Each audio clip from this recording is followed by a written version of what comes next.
السلام عليكم ورحمة الله وبركاته. معاكم مهندس عاصم سعفان، وده اليوم الرابع من تجربة موقع داتا كامب. طبعا اليوم الأول والثاني أنا اشتغلت فيهم على الكورسين. لو احنا خدنا بالنا كده، احنا كنا شغالين على تراك اسمه داتا اناليست ويز بايثون. قلنا إن احنا نتعلم التراك دوت، وفي نفس الوقت مش هنتعلمه بس لو عرفنا مثلا إن احنا نطلع منه نتعلم سكيل ولا هو حتى الأساسيات بس بتاعتها، لأن احنا بنتكلم كل الموضوع في شهر يعني. لو نتعلم بس الأساسيات بتاعتها في بتاع سكيل معينة ونرجع، مفيش أي مشاكل. فانا كنت عامل حساب ان انا وانا شغال في التراك بتاع الداتا اناليست ويز بايثون وانا بتعلم البايثون، احاول ان انا اطلع اتعلم مثلا اخد كورس من بتوع الاس كيو ال.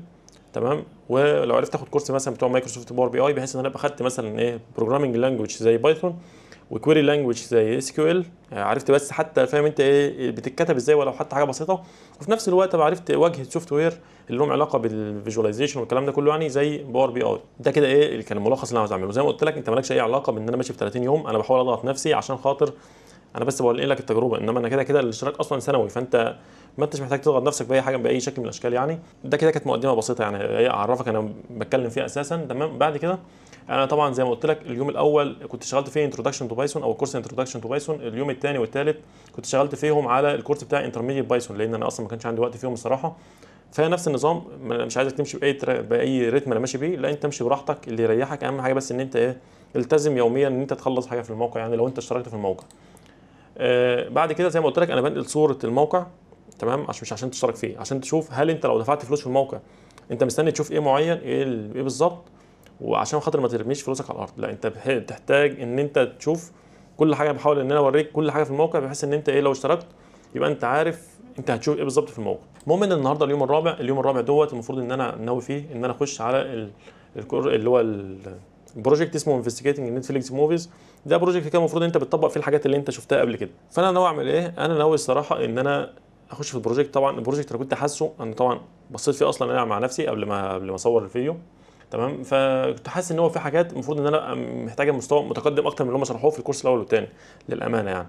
طبعا الحاجات اللي هم عملوها ممكن تنفع، اللي علموها لك تنفع في حاجات معينه يعني، او يعني الحاجات اللي انت محتاجها. الفرق ما بينهم ما بين اللي هم علموه لك والكورس والبروجكت او كده يعني حاجات بسيطه جدا. يعني المفروض ان انت هتشوف زي ما احنا هنشوف دلوقتي.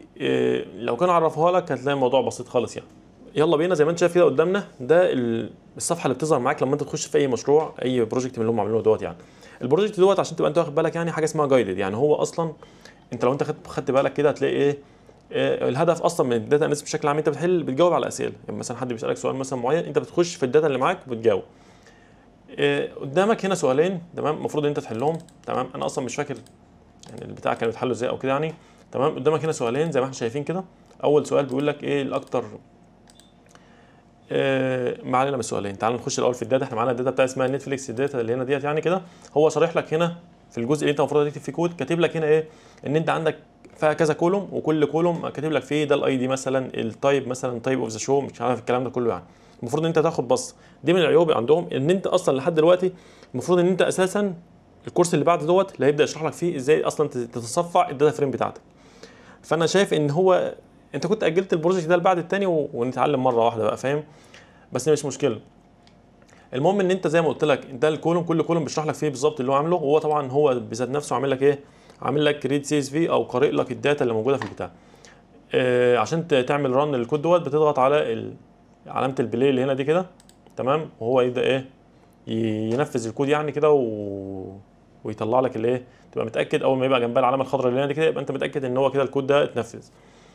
يلا بقى بينا نشوف ايه اللي المفروض يحصل او المفروض يمشي ازاي او كده. زي ما قلت لك عندك هنا سؤالين المفروض تجاوبهم. تمام. طبعا هنا ريسورسز بيقول لك ان انت المفروض عشان خاطر تخش في الموضوع ده كله المفروض ان انت تكون ذاكرت الثلاث دروس اللي هنا قدامك دول. تمام. المفروض ان هم كانوا في الكورسين اللي فاتوا، اللي هو الانتروداكشن تو بايثون وانترميديت بايثون. وبعد كده عندك جايد، لان دوت وزي ما قلت لك جايد بروجكت، فهو بيديك اصلا طريقه حل البروجكت ذات نفسه. ازاي تعمل فلتر، ازاي تشوف الموست فريكوينت، مش عارف كل حاجه، كل سؤال من الاسئله اللي بتتسال هو بيديك هنا طريقه حلها، وهتلاقي طريقه الحل بتاعها بالخطوات. تمام. دي كده عشان تبقى انت واخد بالك يعني. بس انا مش عايزك يعني عايزك تركز عليها وتفهم ازاي تقرا السؤال وكده يعني، وازاي لو انت وقفت في حاجه تشوف اكنه هو المعلم بتاعك وكده. بس طبعا يعني انا عايزك لحد ما تركز برضو اكتر. وطبعا في الاخر لو انت جيت عملت بس كده هتلاقي فينا السوليوشن كمان. تمام. ممكن تشوف السوليوشن ذات نفسه يعني. بس انا هنمشي مع بعض اكن احنا رايحين نحل البروجكت دوت يعني. اكن احنا بالفعل اتطلب مننا اسئله، واحنا داخلين ان احنا نحل الاسئله ديت باستعمال البايثون او كده يعني. فاحنا هنعمل ايه؟ احنا خلاص قرانا الداتا بتاعتنا تمام. اول مشكله عندي هي ان هي ايه، طبعا انت من اول هنا كده ممكن تكتب اي كود بقى، انت من اول السطر اللي بعده انت ممكن تكتب اي كود انت عاوزه. ولو مش عايز تكتب مثلا في دوت، عايز تعمل هنا كده تضغط هنا تطلع لك ايه اختيارات كده، تختار منها البايثون اللي انت عاوز تكتبه، ممكن تختار كمان بايثون عادي اللي انت عايز تكتبه يعني ايا كان.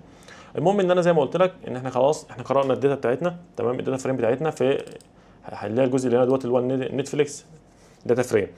اول مشكله عندي انه اصلا ما عرفنيش ابسط حاجه خالص في الداتا فريم، اللي انا استعمل كلمه دوت هيد عشان اخد بصه على الداتا فريم. يعني فاهم انت ايه؟ المفروض ان انت عشان تبقى انت معاك جدول معين مثلا او كده المفروض تبص عليه بصه زي ما انت شايف قدامك كده ايه، النظره بالعين، غير اما تبص مثلا ايه، غير اما هو يقعد يقول لك بقى دوت فيه كذا ودي فيه كذا. لا انت بتبص كده بعينك تشوف ايه اللي قدامك ده كده دلوقتي عشان خاطر تبدا تقرا السؤال وتفهم هو بيتكلم عن ايه.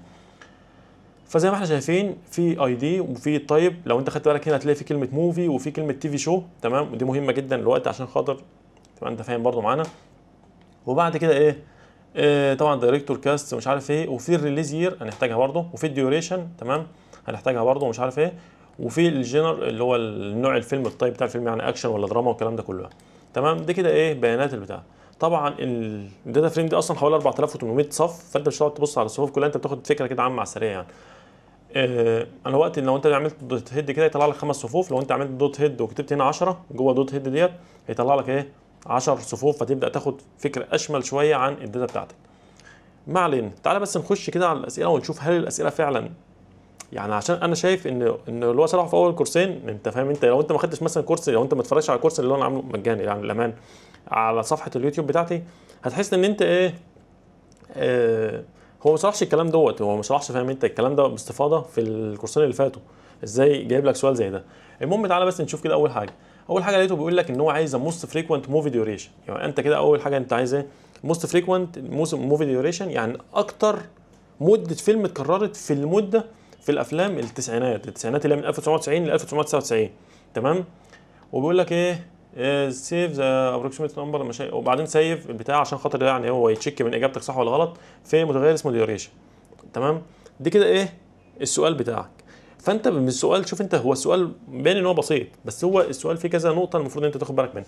اول حاجه تاخد بالك منها وهو عامل لك عليها، عاملها لك بولد كده، ان كلمه موفي متقلها لك. لو انت جيت خدت بالك هنا في الطيب هتلاقي في حاجه موفي وفي حاجه اسمها تي في شو، يبقى انت كده اول فلتر محتاج تعمله ان انت تختار الموفي بس من الطيب، الموفي بس. تاني حاجه مختارها لك ان انت المفروض ان انت يكون عندك في الفيلم ده في التسعينات، انت عارف يعني ايه في التسعينات يعني من 1990 ل 1999، يبقى ده كده مش فلتر واحد كمان، ده في كده فلترين تانيين. فيلا بينا نعمل اول حاجه ان احنا نفلتر الكلام ده كله، نعمل داتا فريم تانية نخليها مثلا داتا فريم نسميها مثلا داتا فريم 1990 مثلا، نخليها مثلا ايه بدل نتفليكس مش عارف ايه نخليها موفيز ماشي، واندرسكور مثلا 1990 احنا عشان نخلص من الفلتر بتاعنا كله مره واحده. من الحاجات اللي هو بالنسبه لي كانت فيها معضله اللي هي فكره ان انا اعمل فلتر، اصلا هو كان معرفني يعني المفروض ان انا بقى ايه باللي هو معلمهوني انا اصلا ان انا اعمل فلتر واحد وبعد كده اعمل فلتر الثاني وبعد كده اعمل فلتر الثالث في 3 متغيرات وكده يعني. بس انا ايه عشان خاطر يعني الوقت بتاع الفيديو كده يعني، فانا اعملهم ال3 فلترات مره واحده. اول حاجه طبعا هستعمل اسم الداتا فريم الاساسيه بتاعتي اللي هي نتفليكس داتا فريم ديت، وبعد كده احط انا عايز اختار منها الايه، عايز اختار منها اول حاجه انا عايز اختارها التايب. طبعا زي ما انا قلت لك ان انا التايب هيكون ايكوال تو موفي، لان قلت لك ان انا عندي حاجات تانية وفي نفس الوقت هو عايز ان موست فريكوينت موفي. يبقى انا كده اول فلتر بالنسبه لي ان لازم يكون التايب بتاعي موفي. بعد كده تاني فلتر بالنسبه لي المفروض ان انا اعمل الخطوه ديت 3 مرات في 3 متغيرات ورا بعض عشان اقعد افلتر كل مره، وفي الفلتر الثاني اخد المتغير اللي انا سميته الاول وهكذا. بس انا بقول لك انا عايز اعملها كلها في مره واحده عشان خاطر ننجز. ازاي تعمل كله في فلتر واحد؟ المفروض يعني الثاني فلتر يتعمل المفروض يعني ان انت تاخد نفس الكلام ده كده اهوت تمام، تحطه هنا كده تمام. النتفليكس بقى بس المره دي هيكون الريليز يير اللي هو سنه الانتاج او كده يعني تمام. هنختار هنا المتغير بتاع الريليز يير ونقول ان هو يكون اكبر من او يساوي 1990. وبعد كده تالت فلتر عندي ان الريليز يير برضو يكون اقل من 2000 وخلاص، يعني مش هنقعد بقى نقول مثلا ان ايه اقل من او يساوي 1999، لا اقل من ال 2000 يعني بعد ال 1990 هو عامل ويكون قبل ال 2000. في الحاله ديت انا عشان خاطر اعمل ثلاث فلاتر جوه الداتا فريم، تمام، اللي انا محتاج ان انا اعمله، محتاج ان انا اعمل حاجه بسيطه خالص، وان انا استعمل اند. يعني الشرط الاول يتحقق والثاني يتحقق والثالث يتحقق، الثلاثه يتحققوا في نفس الوقت.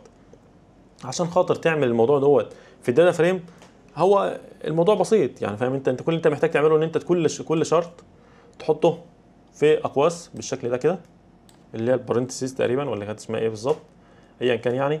كل شرط زي ما احنا شايفين كده اتحط في ايه، في اقواس بالشكل اللي قدامنا ده كده.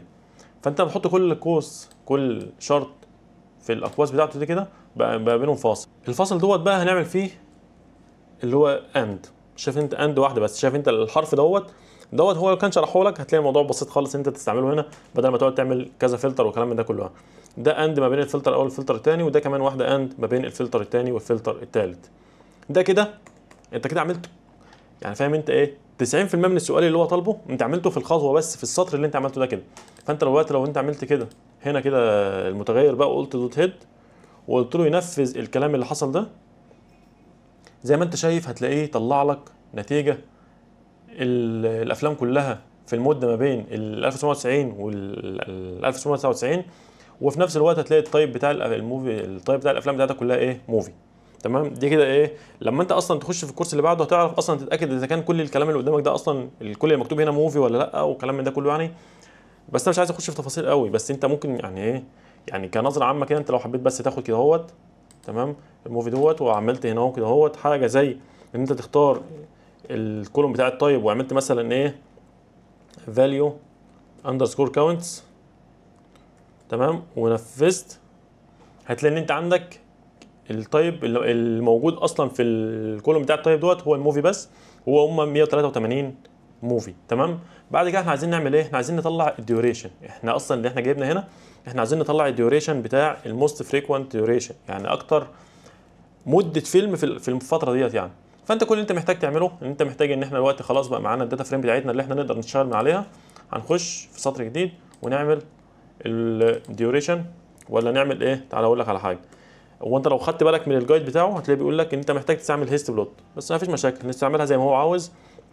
هنعمل هنا احنا طبعا المتغير بتاعنا اسمها ايه، اسمها ديوريشن، تمام، هي اسمها الكولوم بتاعها اسمه ديوريشن، وتعمل دوت هيست عشان تعمل هيستوجرام، تمام.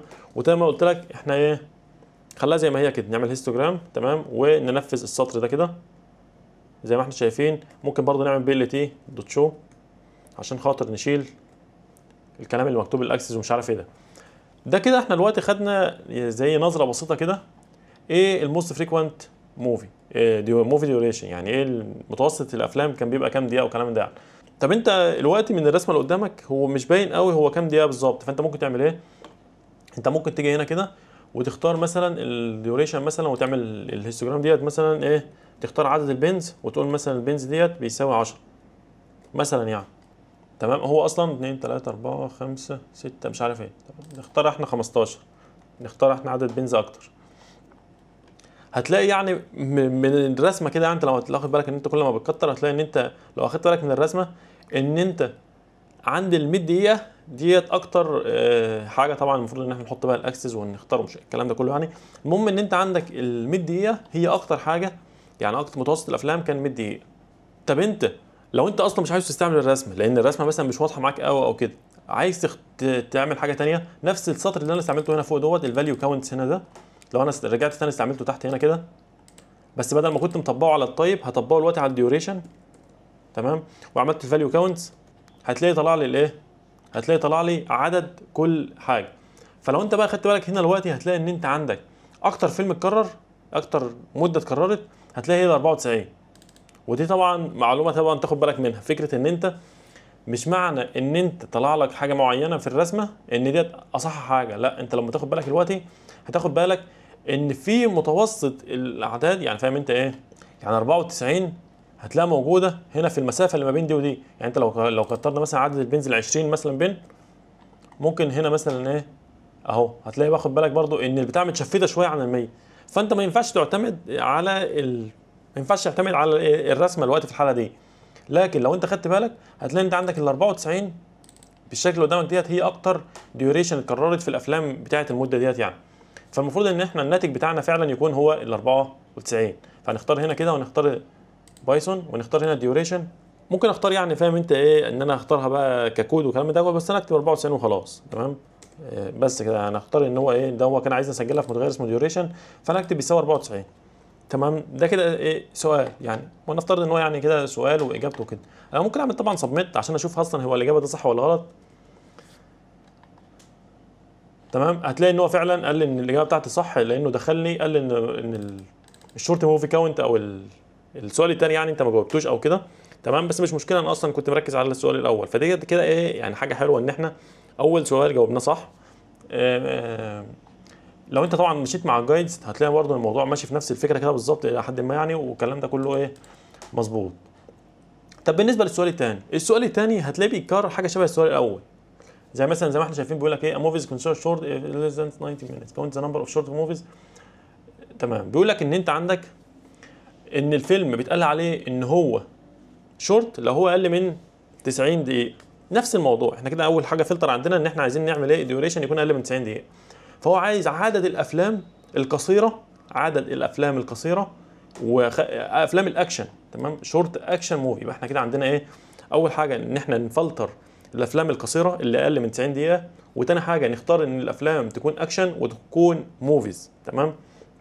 وفي 1990 في التسعينات برضه. فاحنا اول حاجه احنا التسعينات احنا مفلترينها هي والموفيز في الداتا فريم اللي معانا اللي هي بتاعه الموفيز 1990 اللي معانا هنا دي كده. يبقى احنا دلوقتي ناقصنا فلترين تانيين. الفلترين التانيين هم ايه؟ اول فلتر ان احنا يكون الفيلم اقل من 90 دقيقه، والفلتر الثاني ان يكون الفيلم نوعه اكشن.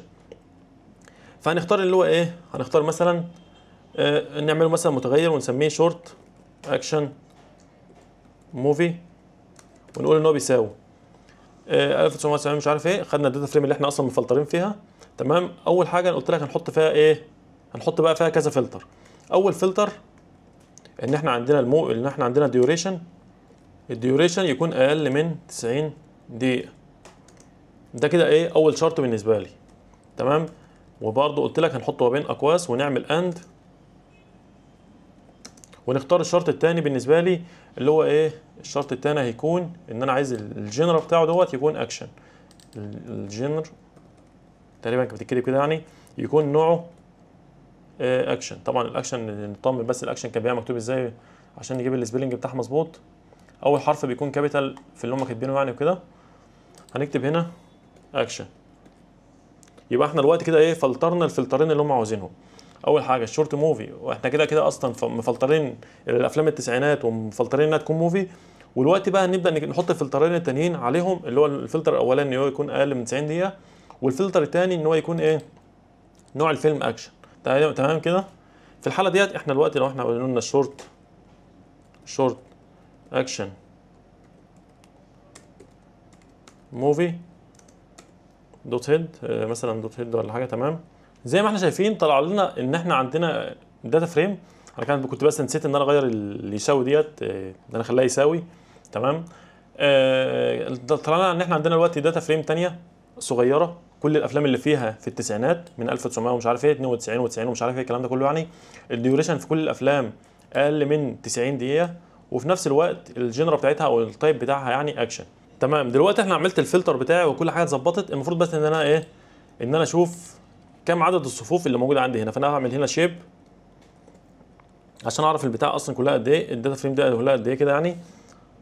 طبعا ده الشيب ما بيحتاجش البارنتسز الاخيره ديت تمام. فانا طلع عندي 7 صفوف، فانا ممكن اعمل ان انا اخد منها اول قيمه هيطلع لي ايه 7، احطها هي في المتغير اللي هو عاوزه هنا دوت تمام. واقول ان هي ايه خلاص كده البتاع. اعمل سبميت البروجكت، هتلاقي البروجكت معايا ايه المفروض ان هو تمام. هل هيبقى تمام؟ قال لي كده البروجكت تمام. فبالتالي كده ده البروجكت ماشي ازاي. البروجكت زي ما قلت لك هو الى حد ما مش سهل تمام. انا اصلا بقول لك مستغرب ان هو حاطه هنا. جزء كبير اصلا من اللي هو المفروض تستعمله في الكورس هو شرح في الكورس اللي بعده.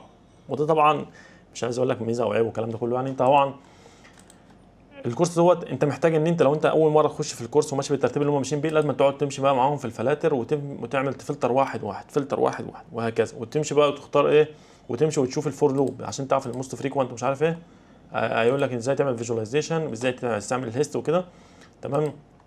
وبعد كده ازاي تعمل الكاونت، هيقول لك ازاي تستعمل ازاي تعمل iteration او الفور لوب والكلام ده كله. بشكل عام هل البروجكت دوت كويس؟ البروجكت طبعا كويس جدا في فكره ان انت هتتعلم تبحث، فاهم قصدي؟ لو انت اول مره هتتعلم ازاي تبحث وازاي تمشي في البروجكت وازاي تعمل الكلام ده كله.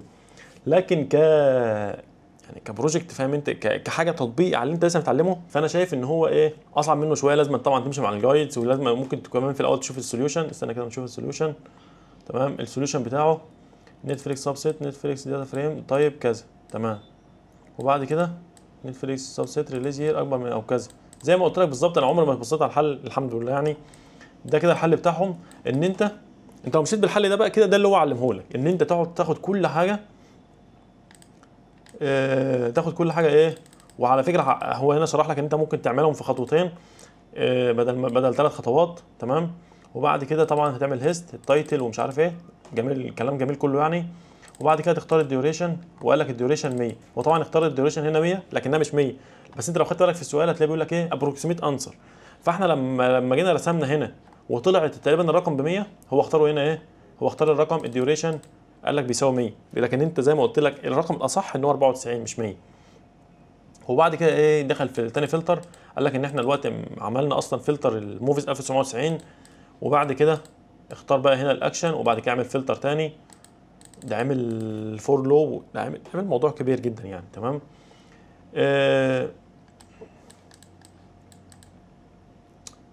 كلام جميل. هو طبعا الشرح اللي هو عامله شرح جميل جدا. لو انت بصيت على السوليوشن هتلاقي الموضوع هو حل لك الموضوع بالطريقه اللي انا قلت لك عليها، اللي هو ايه، بطريقه ان هو بيمشي خطوه خطوه خطوه على مهله خالص، فاهم انت، بيعمل متغيرات كتير جدا وكل متغير ويحل فيه والكلام ده كله. انت طبعا ما عندكش اي مشاكل ان انت تمشي بالطريقه اللي هو بيقول لك عليها ديت. بس زي ما انا قلت لك يعني الحاجات اللي انت اصلا يعني الطريقه اللي انا حليت بيها اسرع بكتير جدا، وتخليك تتعلم على طول اللي انت تحل بالطريقه صح يعني، او الاصح او كده. بس ما فيش اي مشاكل. السوليوشن اللي هو عامله يعني كله حاجه مظبوطه نفس اللي احنا عملناه. بس طبعا زي ما انت شايف مثلا ايه، انا كنت بفلتر كل اللي هو عاوزه بفلتر واحد بالمنظر اللي انت شايفه قدامك ده كده على طول. مثلا عايز الافلام اللي في التسعينات، فلتر الموفي والتسعينات. عايز مش عارف ايه، مثلا تاني فلتر مثلا ده كان عايز الافلام اللي في التسعينات، عايز منها مثلا الديوريشن اقل من 90 والنوع بتاعها اكشن، فلتر واحد يكون مخلص الحوار. نفس النظام وهكذا يعني. حته بقى الكاونت اللي هنا ديت، شفت انت الحته السطر اللي هنا دوت اللي هو جاب لك، اللي انت جاب لك ده اهو، السطر ده هو اللي جاب لك ان انت عدد الافلام بتاعتك 7. شفت انت السطر اللي انا كتبته هنا ده كده، نفس السطر ده هو اللي انا عملته هنا بالظبط دوت، هو عمله زي ما انت شايف عن طريق استعمال الفور. لو انت جيت تبص هنا كده هتلاقي ان هو استعمل، شايف انت الجزء اللي هو اللي هنا ده كله، الجزء ده كامل هو عامله باستعمال ده هو. شايف انت الجزء اللي هنا ده الفور لوب والكلام ده كله يعني، هو ده نفس السطر اللي انا كتبته هنا ده، تمام. عشان تبقى انت واخد بالك من الموضوع ماشي ازاي. مش هو يعني، تمام. هو يعني ده كده بيساوي ده اهو، زائد حته الفلتر اللي هو بتاع اقل من 90 اللي انا عامله هنا ده. فطبعا زي ما قلت لك هو مش حله غلط او حله بتاع، لا، هو الفكره كلها ان انت ايه، ان انت مثلا واحد بس عشان هو وصل لمرحله اعلى شويه من اللي الراجل ده كان ماشي فيها، فانا بحل انجز شويه، بينجزني شويه بس مش اكتر. انما هو طبعا نفس الحل، وهي المفروض ان هو يطلع نفس النتيجه.